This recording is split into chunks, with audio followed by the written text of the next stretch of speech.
let me find out what's happening at the hospital first. I'll let you know, and then you make a determination whether you're going to come up or not. And so I get to the hospital, drug myself in there. I'd already cried twice. I cried at the house because, you know, I was defeated, man. I felt defeated, you know, because this stuff is painful. And I looked at myself in the mirror, and, you know, my wife wasn't there helping. Nobody was in the apartment to help me. And I felt defeated, trying to get my clothes on to go out the door. So I cried. And I get to the hospital, you know, I was worn out. I couldn't figure out exactly because I've never been to where you check yourself in at the ER. So I got to the hospital and I was standing at the security desk. I thought that was where the nursing station was, but it was the security desk. So I went and sat down, and then the nurses came to me and brought me into the little room or whatever. So they started to ask me, you know, my name, you know, do all those, you know, all the vitals and stuff like that. I just broke down crying, man. I couldn't get it out. I couldn't get it out. I cried so hard. You know, they're supposed to put a name tag on you to identify. They forgot to even put the name tag on. They admitted me to the hospital with no name tag on. I'm just there. I broke down crying bad because I was in so much pain. But not just that. You know, I felt bad also for my wife because she couldn't be there to help me. And it's just that alone feeling. You know what I'm saying? Like, man. And so I cried and cried and cried. I just, you know, and they ended up taking me to the back. I got on a little gurney thing or whatever. They went ahead after a few minutes. They gave me the morphine to start taking away the pain or whatever. Sister Tanisha had come on up to the hospital. Brother David had come on to the hospital. The church was praying because I had text, like I say, Elder Jones, Elder Ivan. I had text Pastor Joseph. And the church, you guys were praying. And as I was there in pain, they started to ask me, you know, what was the issue, what was the issue that I was having and everything. And so they ended up doing a CT scan on me, checking what was going on in my intestinal tract. So the doctor came back a little bit later, and he said I had a small bowel obstruction. I don't know what no small bowel obstruction is. I've never had a small bowel obstruction before. I just know the way that he said it, it wasn't good. Now, before that, I had already thrown up once because they gave me the morphine, but then they gave me something else for nausea, and the stuff they gave me for nausea made me nauseated, and I threw up. Yeah. I threw up all over myself. And so after that, after the CT scan and everything, the doctor came back and said what it was. Basically, in short, my intestine had swelled up and twisted on itself. That's why I was in so much pain like I've never felt it before. My intestines had never done that before. And so they came and said, okay, you know, we have two things that we can do. One, we can try to drain the intestine to bring the swelling down. If that does not work, then we're going to have to do surgery. And that's what, you know, when Pastor Joseph was making the announcement, he was talking about that. And so the surgeon was saying, if it does not go right, even at 2 o'clock in the morning, we're going to go ahead and do surgery. We're going to cut your stomach open, and we're going to get this straight. And so what the surgery was going to be is they were going to take the infected part of my intestine and cut it off. And they were going to attach a good part of my intestine with another part of my intestine and bring those together. Now, they told me a bunch of information I wasn't really cool with. See, now I was still laughing in there. Once the morphine kicked in, I could laugh now. You know, the pain medicine, the morphine kicked in. You know, but they were telling me stuff I wasn't really cool with.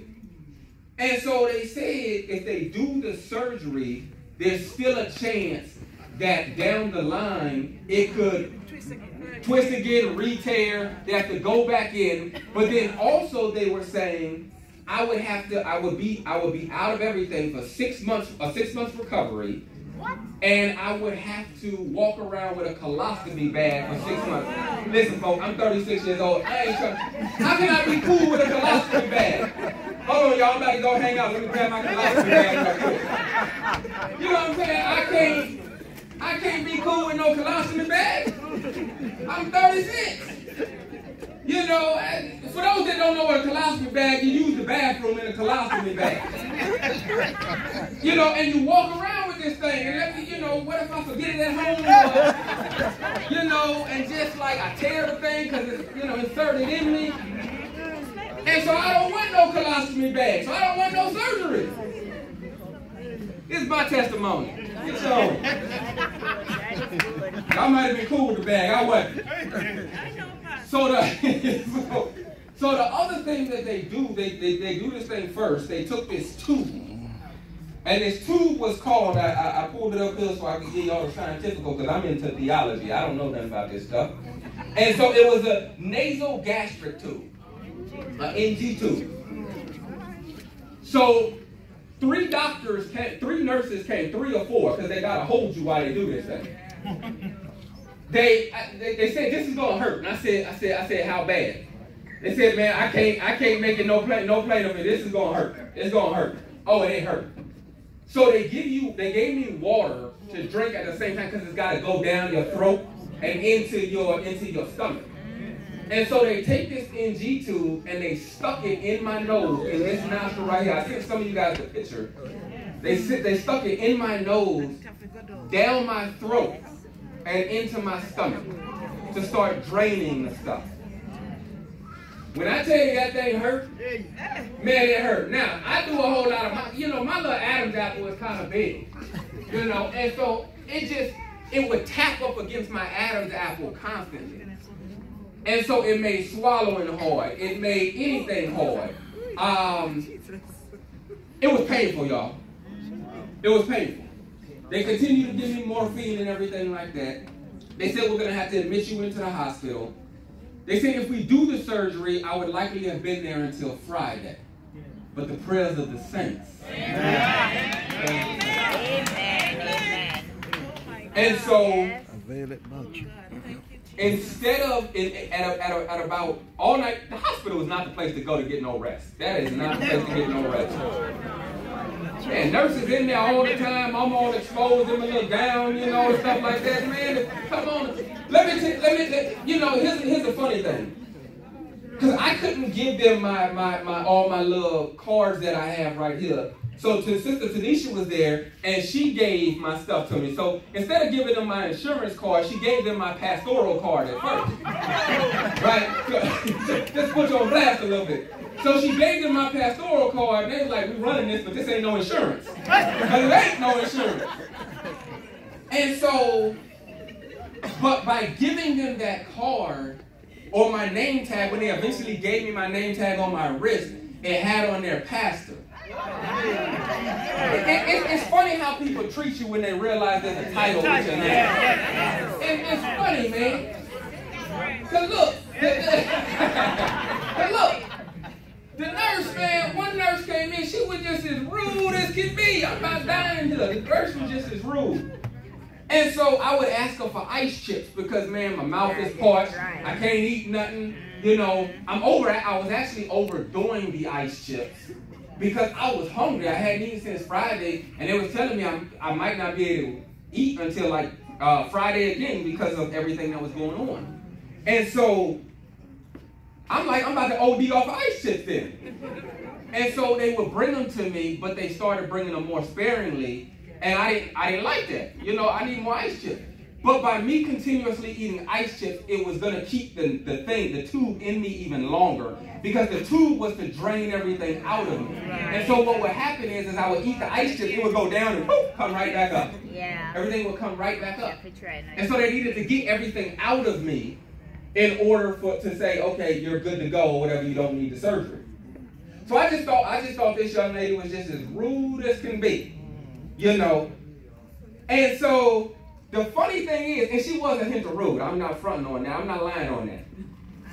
And so that morning, early that Monday morning, about 6 o'clock in the morning, she came to the room And she said, oh, I didn't know you were a pastor. And she said, have I been nice to you?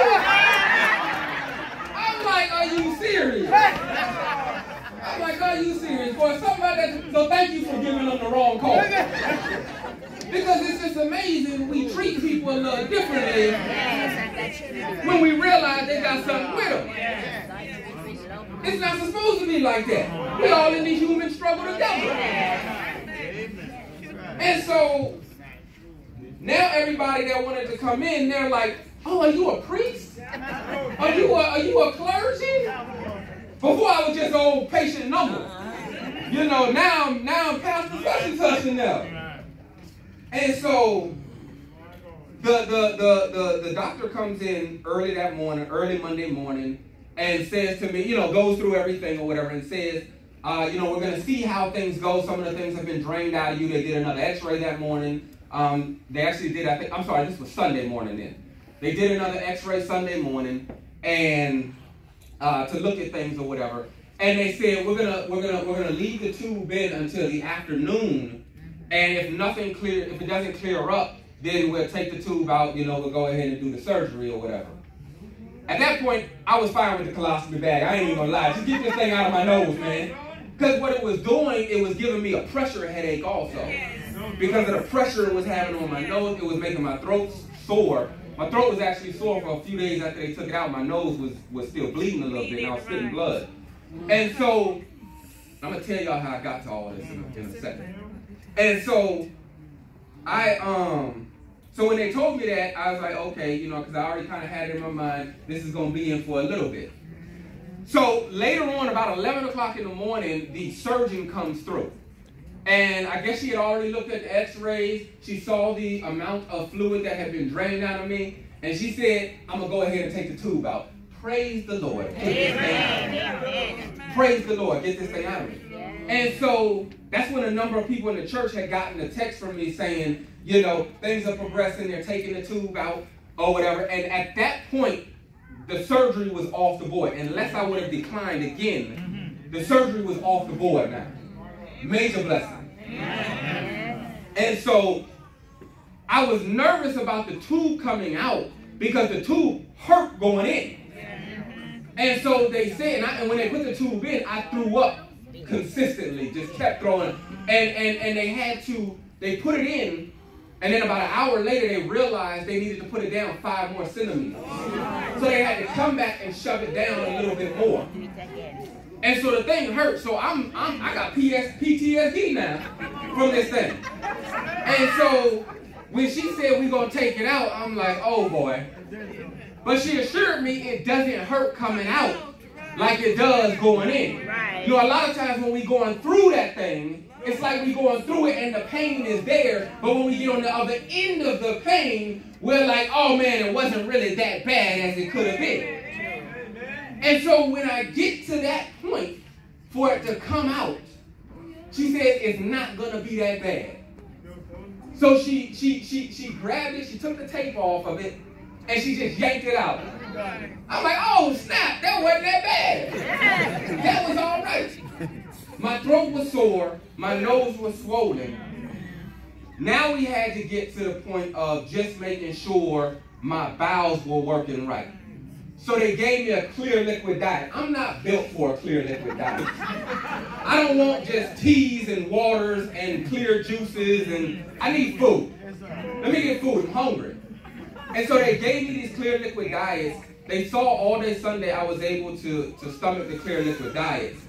Monday, they were still saying I was going to be in the hospital till Wednesday because they needed to progress me in the diet from the clear liquid diet to a higher clear liquid diet, and then to a solid diet. They had to progress me.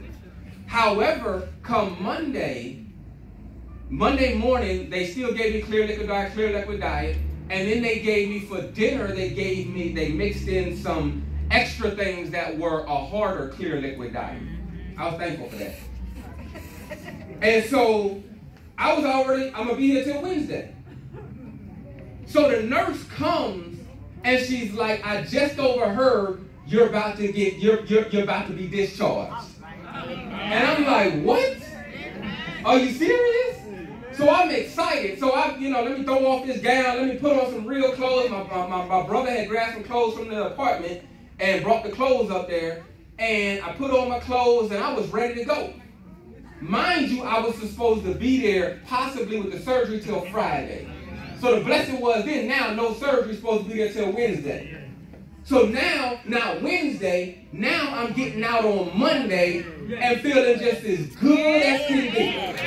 Because even though Satan tried to take me down, the God that we serve is much powerful than the devil, and was able to defeat the devil and said, you're not taking him today. It's not going to happen. And so y'all's prayers work mightily. The support worked mightily from the youth to the middle-aged people, to the old seasoned veterans of the church. Everybody's prayers work mightily, and I thank you for your support.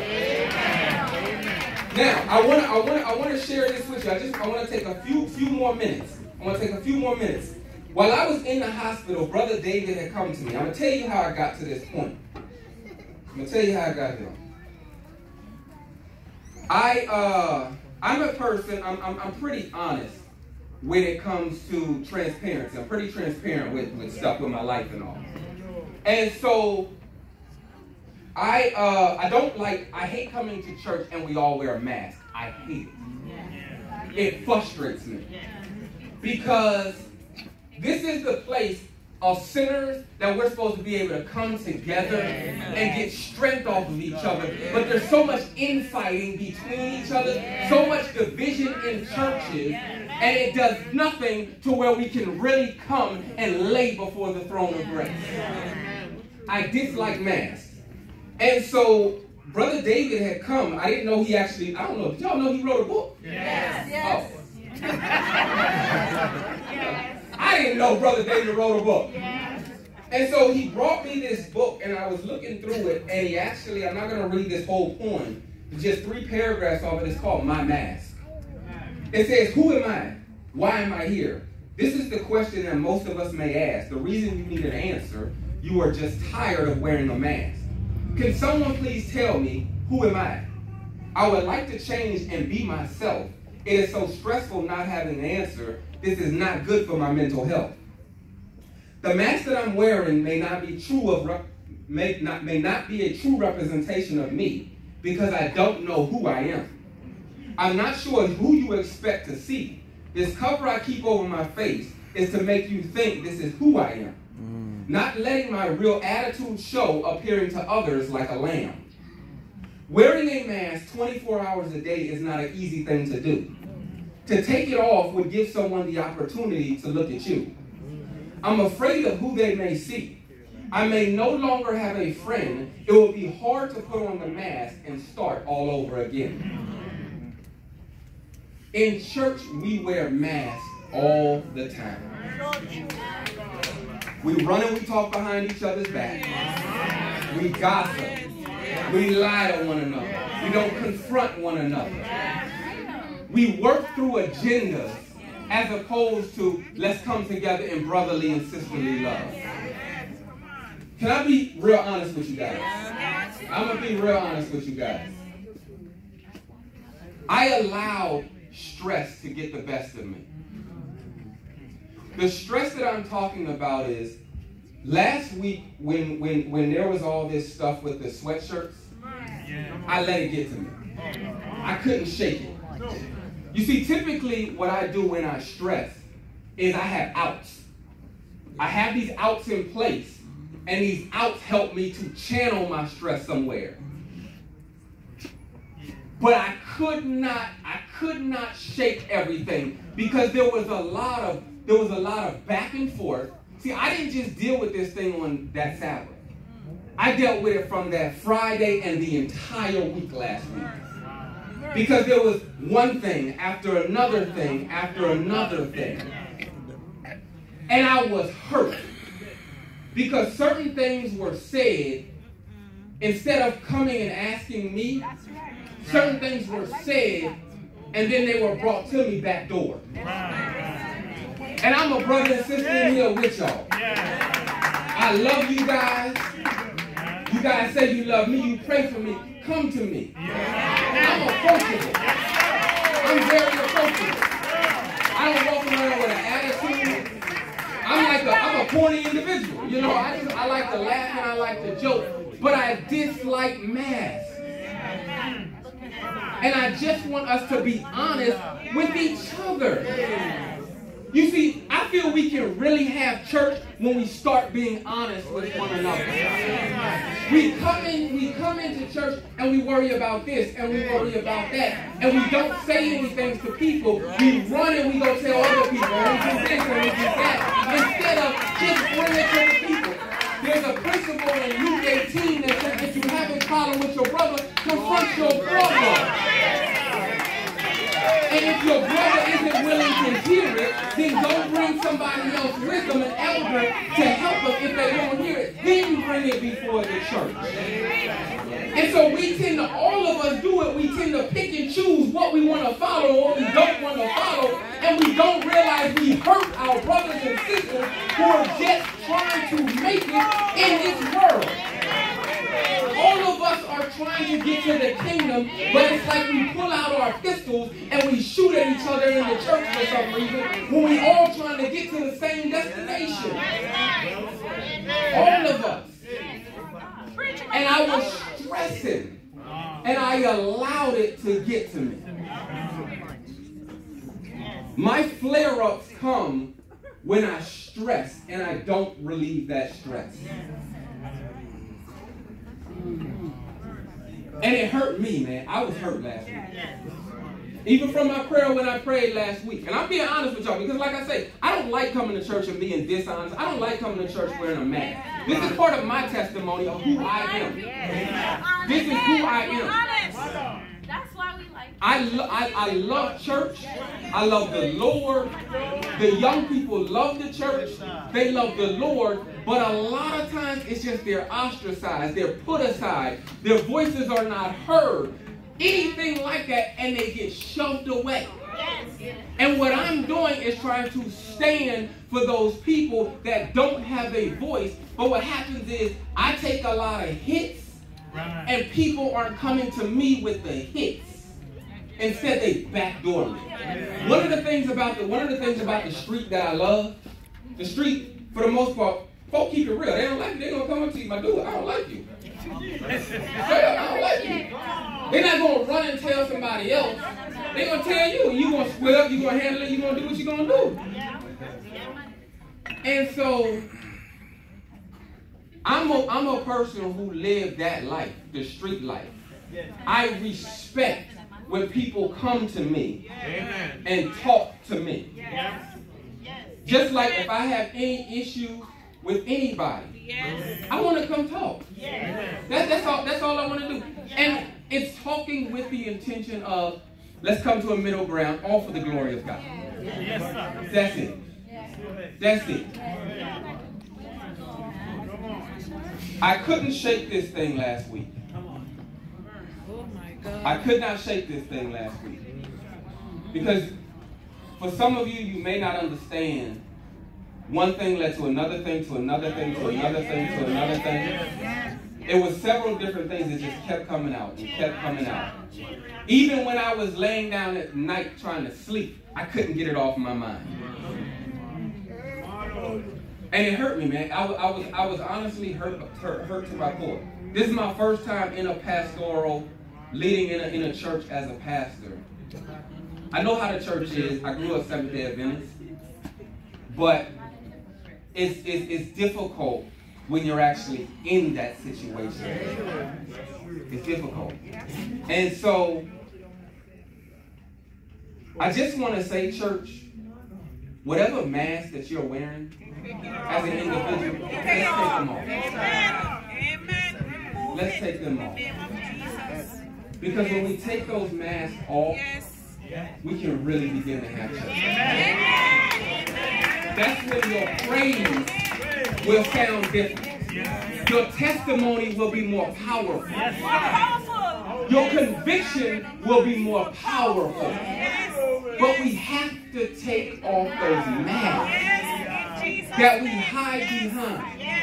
Yes. We hide behind our happy Sabbath.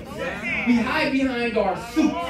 We hide behind our nice dresses. We hide behind these things, knowing that we are messed up, but we don't want anybody to see it. And then what we do is nitpick on everybody else if they don't come to church the way that we want them to come to church, and we have a problem with everything. Let's take off the mask. Yes, my brother. And be a village Seventh-day Adventist. And together.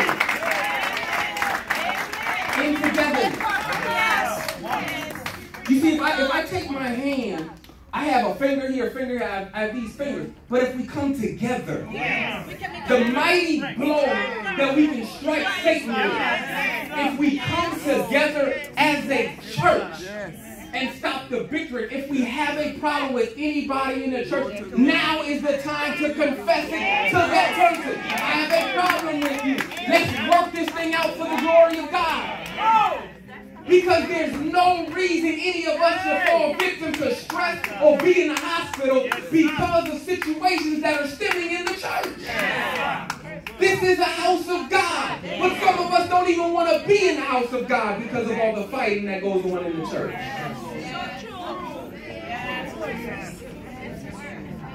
And so, not to belabor my testimony of what God has done for me,